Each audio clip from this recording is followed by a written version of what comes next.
ลี่เจนเนอร์เนาะเดี๋ยวคืนหูเป็นยังไงหน้าคือกันเลยเนาะก็จะมาใส่ลิปทาร์นะจ๊ะวันนี้เป็นลิปบาล์มสภาพลิปอะ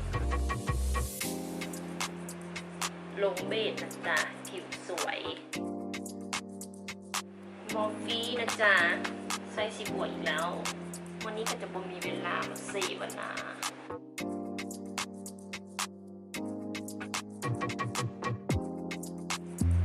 เอาสีบัวนี่เนาะมาเบลนด์ของมันให้มันแบบมุ้งจางๆ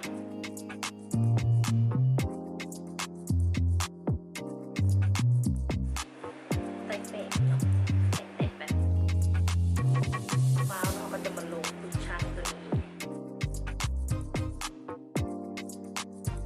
เขียนอินไลเนอร์กับอายไลเนอร์เลยนะจ๊ะสองตัวนี้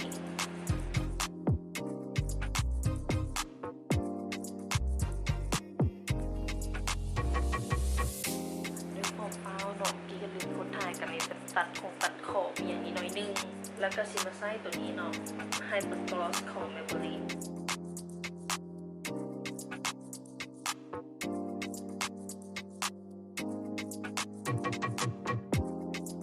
ทัชชิปโปลิมิตจะใช้สีนี้กับสีทองบดกันก็เป็นมองนี่แหละเดี๋ยวเขียนคิ้วเนาะจะใช้อีกตัวนี้ให้ได้เลือกสึกหาคิ้วเนาะเอาไปแหละไปคุชชั่นนะจ๊ะเก็บรายละเอียดของคิ้วจ้ามัสคาร่าเราจะปัดปากตัวนี้เนาะปัดทั้งขนคิ้วแล้วก็ขนปากเลย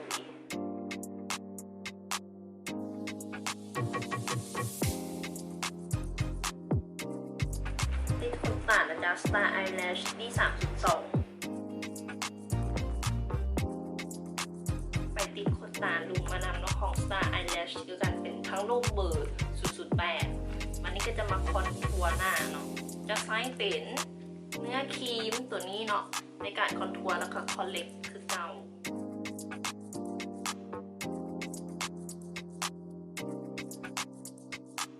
ว่าคอนซีลเลอร์จ้าพาเลตทานะจ๊ะสีนี้จ้าอะไรมาใหม่ๆจ้าจริงๆซื้อโดนนะจ้าแต่หากระสิไปเอาจ้า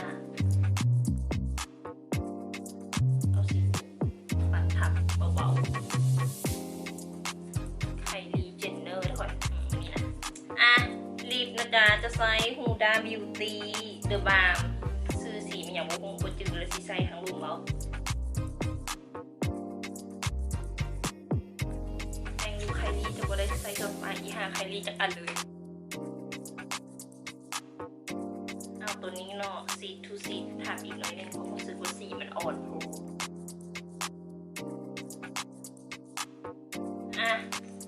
แป้งเนาะอิลซ่า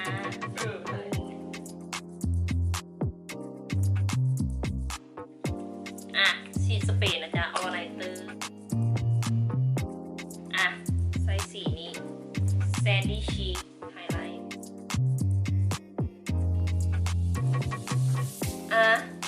แล้วไปใส่อ็อกเซสซอรี่แต่งหน้าหายเลยมีแล้วเดี๋ยวก็สีออกไปงานนะจ๊ะแนะนำตัวหน่อยคุณสวยสวัสดีค่ะเนสตี้สไปซี่ค่ะอิมพอร์ตมาจากไทยแลนด์เลยเด้อ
ใดเจซองอันนี้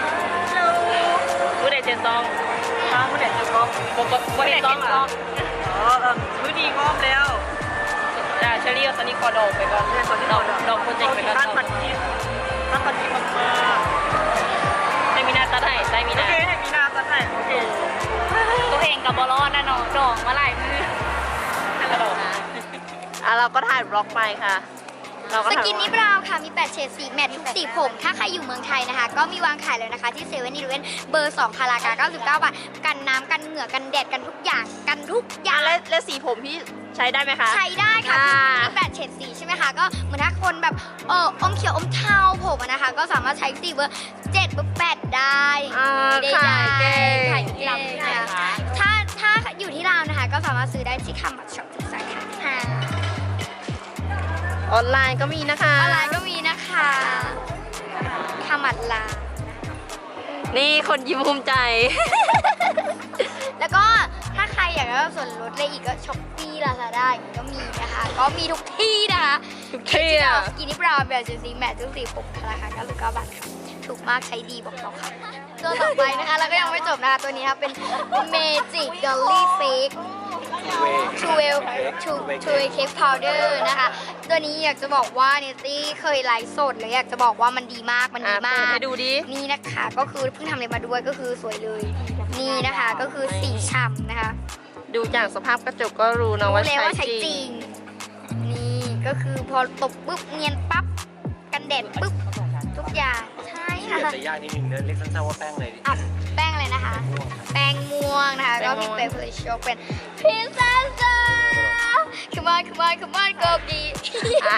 แป้งม่วงแต่ทานแล้วหน้าไม่ม่วงนะ หน้า จ๊ะ ไม่ม่วงนะคะ หน้าขาวนี่มีประกายด้วยวิงงบบับช่ำๆนะคะ ราคาเท่าไหร่คะอ่า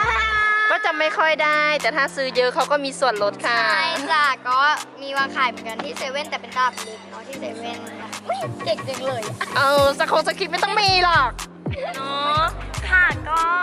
อย่าลืมติดตามนะคะทางช่อง YouTube พี่ด้วยนะคะ แล้วก็ของน้องเนต ของเน ตี้ สตี้ด้วยนะคะเพิ่งทำนะคะก็ เดี๋ยวจะขึ้นไว้ให้ เดี๋ยวจะขึ้นให้ติ้ง ไฟเอฟเฟกต์ก็คนนี้แหละ นะคะก็อยากจะบอกว่าวันนี้สวยมากไคลิเจนเนอร์ก็ แล้ว คือ ก็ คิม คิม คาเดเชียน 2 4 พี่น้อง โอเควันนี้จากลาไปก่อนแต่ไม่รู้คุณพี่จากลาไหมจากลาก่อนเนี่ยจะเก้วไปนอนละ อันนี้เดี๋ยวนี้เราจะไปกินข้าวแล้วก็นอน โอเควันนี้จากลาแล้วค่ะบ๊ายบาย